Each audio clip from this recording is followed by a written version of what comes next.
Oh yes, this is the Hardcore Marketing Show. I'm Casey Cheshire, your host for this epic journey. Today's show is sponsored by Ringmaster, on a mission to launch B2B podcasts that create relationships, generate revenue, and drive growth. Ringmasterlive.com. Bam.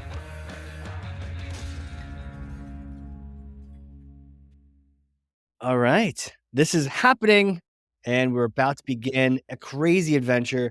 I can't wait to introduce my guest today. He has just experience coming out his ears, and he's not afraid to tell it like it is. He's passionate about shaking up the scene in the B2B marketing world, demand gen, and again, decades of experience just oozing out of his ears. And I can't wait to just unleash him on a myth.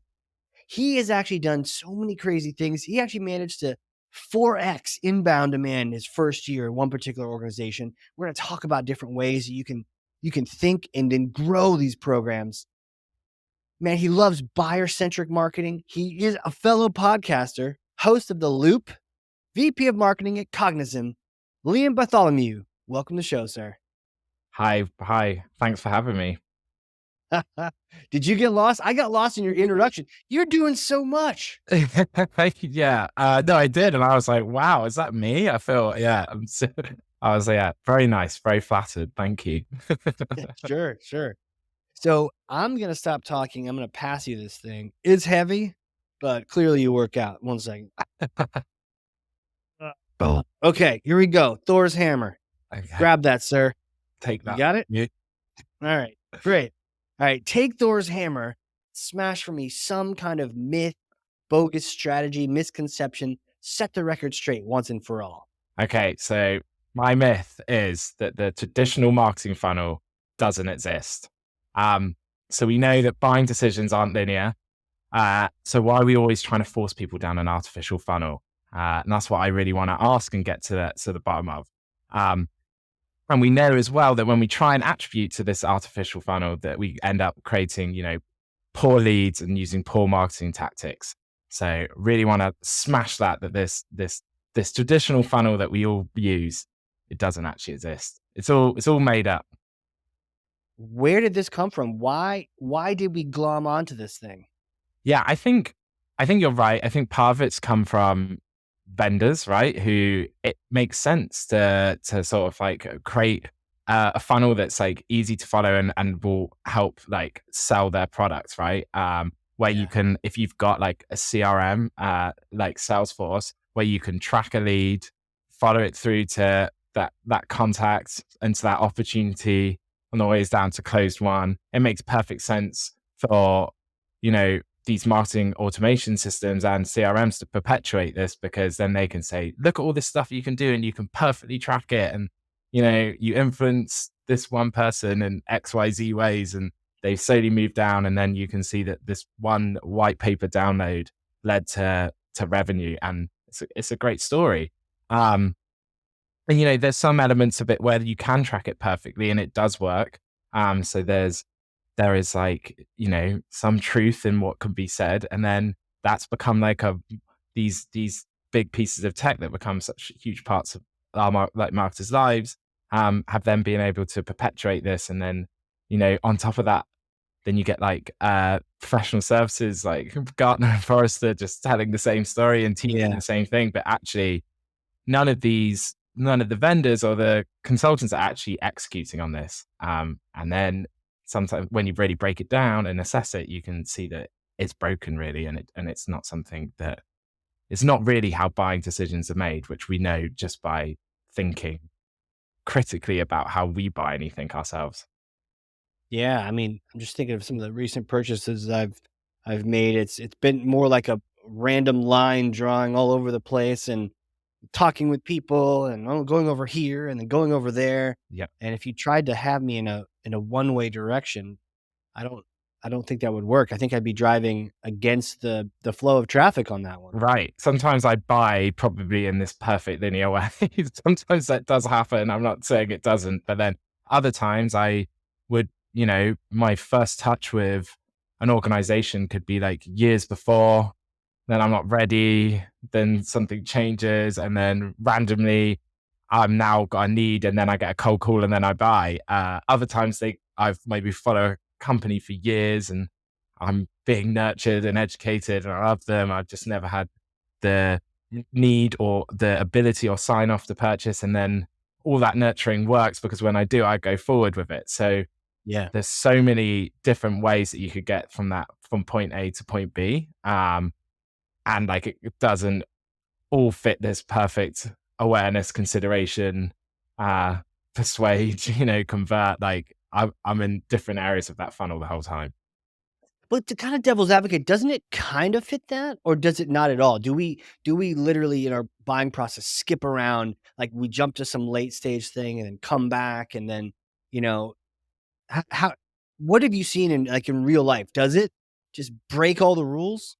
So I think maybe the key thing is like there are elements of it that's true. So like I would need to be made aware of a product. I would need to receive I'd need to also be at some point persuaded that that product is worth my time. So, and then I would eventually need to be captured and converted. So, like those stages exist, but the idea that we structure them in that way, and I don't get like randomly made aware, then maybe sometimes converted, then unconvert because I'm not interested, then later persuaded. It's the order of which they come, and this funnel that it's linear, I think is the myth. That's the bit that I don't, but that isn't true. And then what we've been taught is to set up our marketing in that way. So we, create this awareness, capture them, and then only once they're aware can we then send them product information to like help them with consideration and persuasion. Whereas actually sometimes seeing the product first is exactly what I need to do. Sometimes just getting on to being converted and speaking to someone actually then makes me later become aware of it. And I think that process of how you can do it is what isn't true and what can change. And we see this like in what we've done at marketing at Cognism is that previously we had, we would create these funnels. We built the funnels in LinkedIn. We had campaigns that were running with awareness and thought leadership. And then only if they'd viewed those ads, then we would like send them into another bucket that then ran them with a ton of ads for product. And actually all we ended up doing was limiting and making that audience smaller. People, we kept getting, feedback. They're like, I've seen all your marketing, like you some great content, but I have no idea what you do. And it's because we were limiting who could then see the product. And there's literally no need to do that. You want to show everyone everything sort of all of the time, so that they can learn about it in the way that actually suits them. I mean, and I appreciate you sharing that too. The idea that you would get complimented on the content, which we thought as marketers was our dream, only to have them followed up with, yeah, but still no idea what you do, you know? Man, you guys are thought leaders in the space. I learn a lot from you, but still no idea what you actually do. Yeah. So thanks. It's like, oh man, we're entertaining the masses. We're even teaching the masses, but we're not bridging that gap from just general thought leadership to understanding what I do. I've experienced that too before, doing podcasts, talking about podcasts.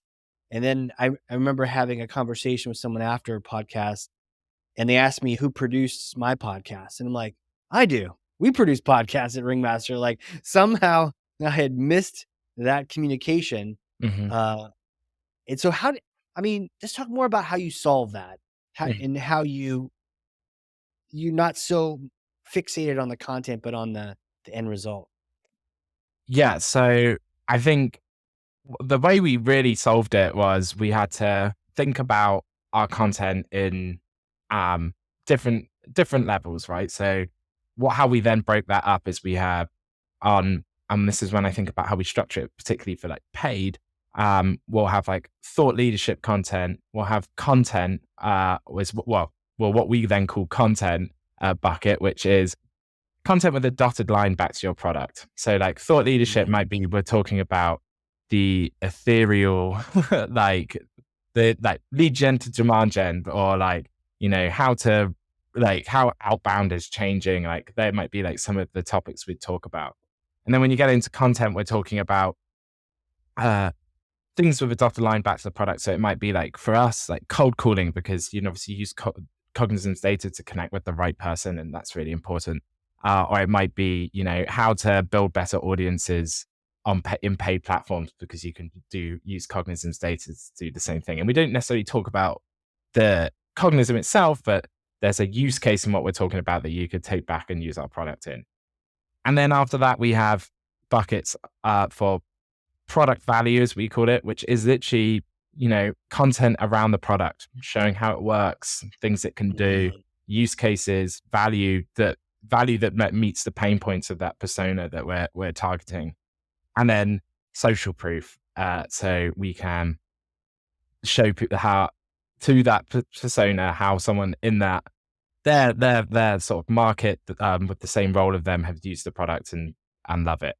And then that's hit with a layer of retargeting on the which we have these retargeting buckets which then may be a more conversion based, which some of those are like videos of me, which you'll get if you go on our website and get cookied of just saying, hey, take a demo, you know, directly talking to marketers, for example, for that persona. Now, we don't then create this into a funnel. We target this to these different levels to all of our ICP all of the time. So I could be coming onto LinkedIn and Facebook or YouTube, and you know, on one platform I see an ad about from product value, and I'm like, oh wow, I've learned a bit about Cognism's product here. And then, you know, I go on Facebook and then I've learned something about I don't know, lead gen to demand gen and how to switch from like the thought leadership side. And then I go on YouTube and I'm hit with a quick sort of like cold calling like run through and like top cold calling tips. Um, and at each time I'm being we're not assuming at any one point that I'm of what like place I am in my buying cycle. So, you know, maybe I'll skip past the product value one because I'm not interested in the product at the moment, but I'll stick to I'll be very interested in the thought leadership or content one. Or maybe I've been sat here the whole time scratching my head thinking I don't have any data in my CRM, and I'll see the product value one and I'll be like, wow, this is exactly what I needed. I can't believe they've like, you know, worked Right. that out about me. So it's about not having that assumption of where someone is in terms of their readiness and to purchase. So this makes a lot of sense, and I want to go back to the original mismatch, and you clarified it for me because I was, you know, sometimes when you get the hammer in hand, I just feel like smashing everything. But you particularly said the myth is about the linear aspect of it, Mhm. the different zones, the different stages, the different needs customers had. You just expressed now the idea that they need content around, you know, the apps or the products or the services. These things still matter. It's just not that they're following some rigid ruler driven line. Right, exactly. Yeah, exactly that. So it's not me prescribing like, okay, you've clicked on two of my emails, that must mean now you're ready to see what my product has to offer. And it'll be like, I'm not prescribing that. We're just putting out the content, and you know, people will interact and engage with what suits them at that moment. But couldn't you argue that, you know, like if you, it's like, okay, I just did one action. Now here's 30 potential options you could take. Is that too much? Like, can buyers get kind of stalled from too many options? Um, yeah, I think that the point is as well on all of these levels is that good content will appease different parts of that like that buyer anyway. So and that's probably key as well. So yeah, maybe the product content, it might not be of super interest to them if they're not ready to buy the product. But if it's interesting, meets the pain of that persona and something, people will watch it, learn from it anyway, and then move on their way. Great content and thought leadership around um, you know, jobs that they do, like and like for reps cold calling, that, they'll be looking for any tips and tricks they can take away from that. And if it's entertaining and valuable at the same time, we'll be putting them in. Um, and the same goes for thought leadership. So I think when we're giving all of this content away, especially on paid channels, we're not actually asking for anything back, other than obviously to try and engage them. We're asking for someone's attention and time, but I'm not asking for an action back. And therefore it shouldn't overwhelm. It's just like something that people can engage with. Um, but we're not hitting them up, calling, saying, you've engaged with our content, you know, these are the actions I kind of want you to take now. It's like, it becomes part of people's ecosystem online, and that's Yeah. the aim. If you had to think of this whole process, let's say someone's listening right now and they're like, "Shoot, I have been forcing people into this maze that only I can control." Mhm. What's the first step to breaking out of that and rearranging your structure to be more like what we're just describing? So I think number one, you have to start with measuring marketing on pipeline and revenue, and not on leads and MQLs. So I think part of the problem with how we're set up before was that everyone is like filtered, like doing this sort of waterfall journey down the funnel, and therefore that means that the buck stopped really for marketing at getting MQLs in. Because if you can get the MQL in, and then uh, you've got the lead in, now once I've got the contact information, I can now nurture them through whatever platform I'm using, which used to be, and I can track perfectly. So, Liam Bartholomew from Cognism's come into the CRM. Now I've got his contact details, and he's assigned to this ebook he downloaded, and I need to be able to prove that ebook download campaign led to the revenue. Now I'm going to put him into a ton of email nurtures, and I'll warm him up. And then by the end of 6 weeks, he'll have moved through consideration and persuade, and we will send him an email with a demo request. Um, and the whole time, you're really just then measuring the volume of MQLs that you can get in, with the assumption that you'll have conversion rates down the line. Um, but what we see is that actually, and we had this, that those content leads or those downloads that you get actually don't convert very often. So Mm. we found that um, our content leads were going from lead to closed one. I think it was uh, I think it was 1 in every 2,000 became a closed Really? one. Wow. Uh, Whereas the difference from, like, I think for then inbound was that it was about 1 in every 25. And that's like inbound of people that coming in, raise their hand saying, I want to see your product. I think the old traditional funnel makes us just want to collect these leads and run them through the funnel. Whereas if we're just saying, when we looked at driving people only to submit a demo form, come in inbound, I don't Yeah. need your contact details. I don't need anything. I'm going to influence you out in the real world, with lots of different content from all different stages of the funnel. And then when you come to speak to us, you'll be ready to buy because you've been educated broadly, and you chose to come. And Right. and people's intent, people saying, I want to see your product, it's way stronger than anything else. Okay. I can see that shifting the goalpost can really impact everything you're describing. Having the right destination in mind, having the right goal, marching in the same direction, understanding that again, it's not about, hey, my content's the best on the planet, but we went out of business because no one bought it. Mhm. It's just not. It's not the step. Where do you see the biggest hangups when trying to go in this direction? What are the biggest obstacles to rearranging from that linear mode to what it really should be?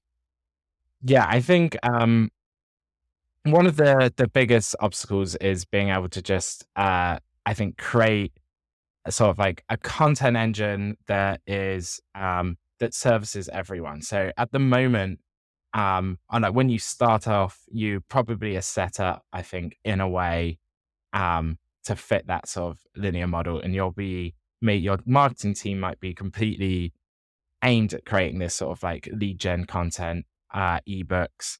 And actually, what you want to do is be able to grow out of that and start building brand new content that isn't focused on uh, getting contact data that you can, or like getting a lead that you can then push through the funnel. And so you need to actually start creating a ton of new different types of content and getting more creative, and also upskilling your team and yourselves to be able to do that. You want to be able to start creating things like a podcast, which in the linear buying model is extremely hard to track. Like you don't know how you're influencing people with your podcast in the same way, because I can't squarely fit them into my box, all these lists. True. Unless it's the guest. If the guest spends $1 million, then there's some pretty good direct attribution there. Yes. But you're right. Everyone else, no idea. No idea. And, podcast analytics, we all know, is like, can find out how many are male or female, or where they may be listening from. And that's, Right. What device, right? What app? yeah, That's about it. exactly. But yeah, well, stopping short of the guest, yeah, that's about it. And even then, the guest could come on and a year, 2 years later, come back and purchase. But in your CRM, it might come up that they've come through Google Ads or something else. So it's hard Yeah. to, it's hard to attribute. So you've got to start creating brand new content, and content that is able to influence and target everyone. And I think that's probably the main challenge, is getting a new engine going that is suitable to like targeting people in that way, and not trying to just, not with the simple goal of basically data capture to push them through a funnel. Yeah. Sick. With all this working really well right now, what would you say are some of the challenges that you're directing your team and your efforts to addressing? Like, you've set this up. What are the things that now you're focused on? Yeah, I think now, and something that I'm finding is actually interesting with this model, is we've probably got like the content engine running. Really pleased with that. Like what we would call the media machine, a machine that Yeah. just churns out media. But now it's really about actually how we can hone it to bring in the right types of customers. So I feel like we went one from one to the other in terms of, being maybe too prescriptive when you're Mm, running, trying to just push people through a funnel and taking leads in that way, to then yeah. maybe being extremely broad. And actually there are customers that are obviously better for business than others. And it's not that we want to turn anyone else away, but we definitely want to get more of the right people in.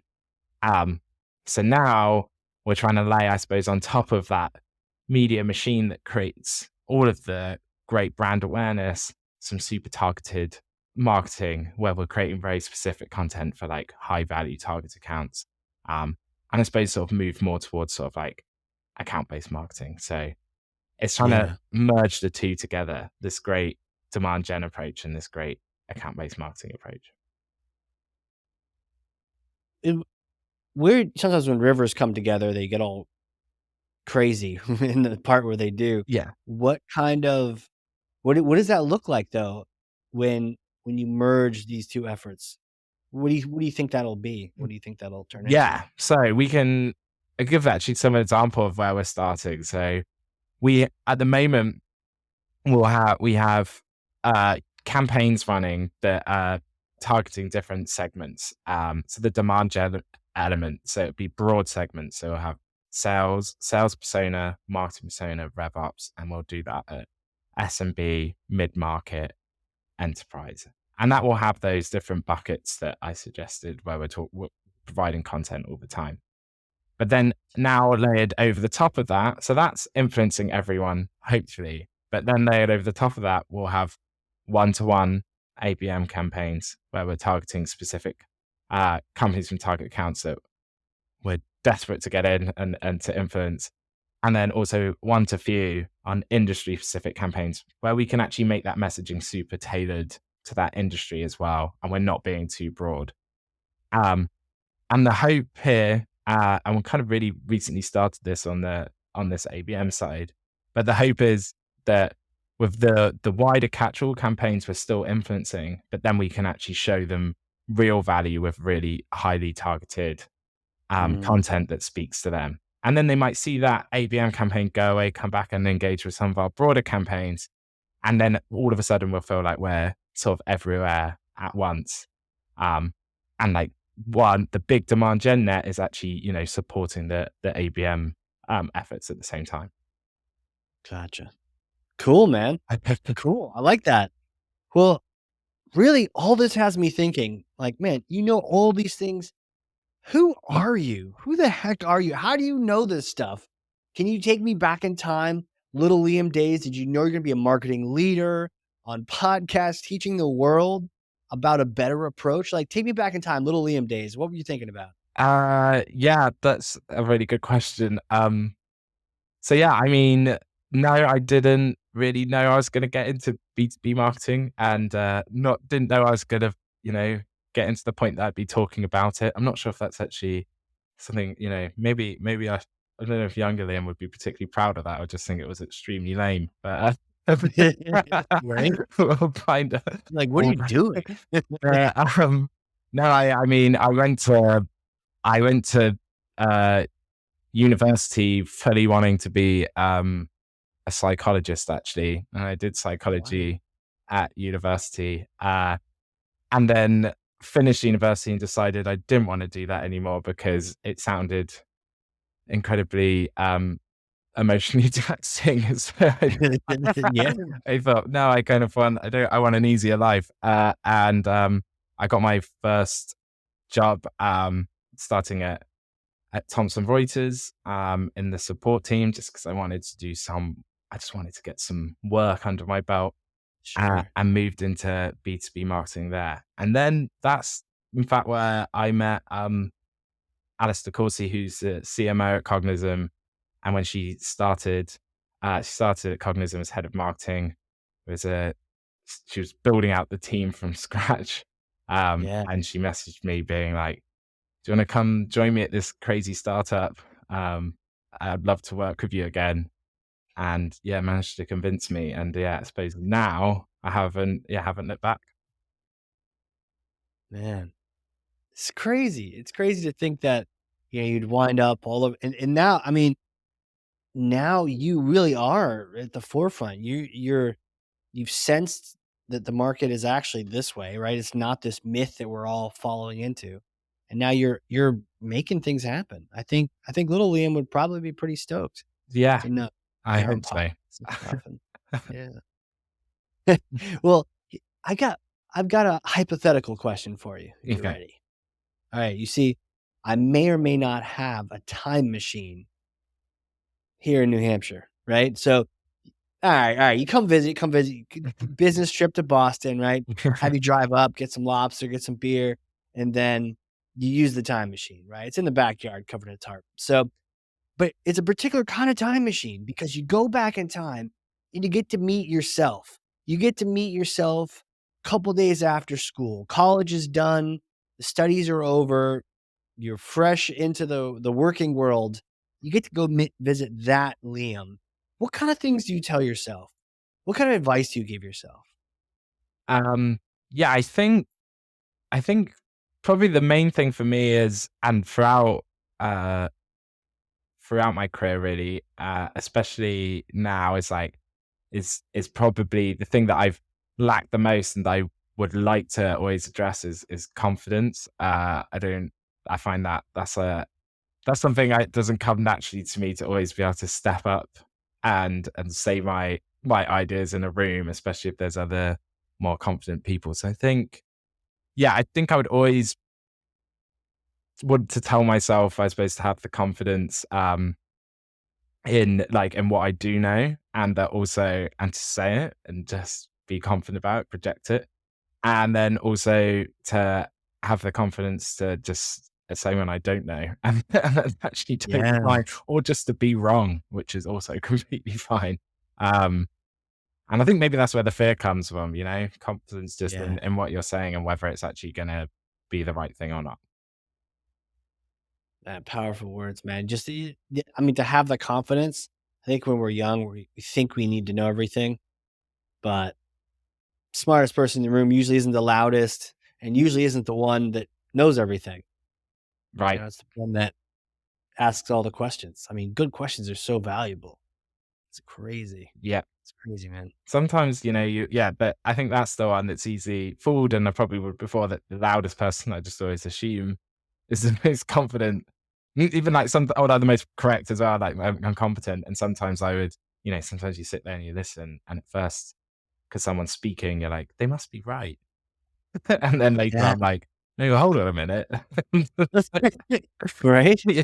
Yeah, and then we find out the opposite's true. They're usually the least confident, and they're usually the ones most insecure, and they probably don't know the most. Yeah. Or they're trying to overcompensate for it being really, really loud. Yeah. It's crazy. It's crazy, man. Well, dude, thank you so much for coming on here. Where can people get in touch? They want to reach out, connect. What are some good platforms, some good apps, good URLs if they want to get info on Cognism, all that? Yeah, if they wanna reach out and connect to me, just, yeah, LinkedIn is the best way. Yeah, I'm open, to all connections and chats and conversations. Love learning from, other marketers as well, and any opinions you have, I love it. And we're also very happy just to share. We're quite open with everything we do at Cognism, the marketing team. I mean, it's part of the content we put out, but also I'm just very happy to share all of the ideas and things that we've put to market, because I think sharing is truly caring in the marketing world. Um, and if you want to learn more about Cognism, yeah, follow us on LinkedIn again, or come on our website.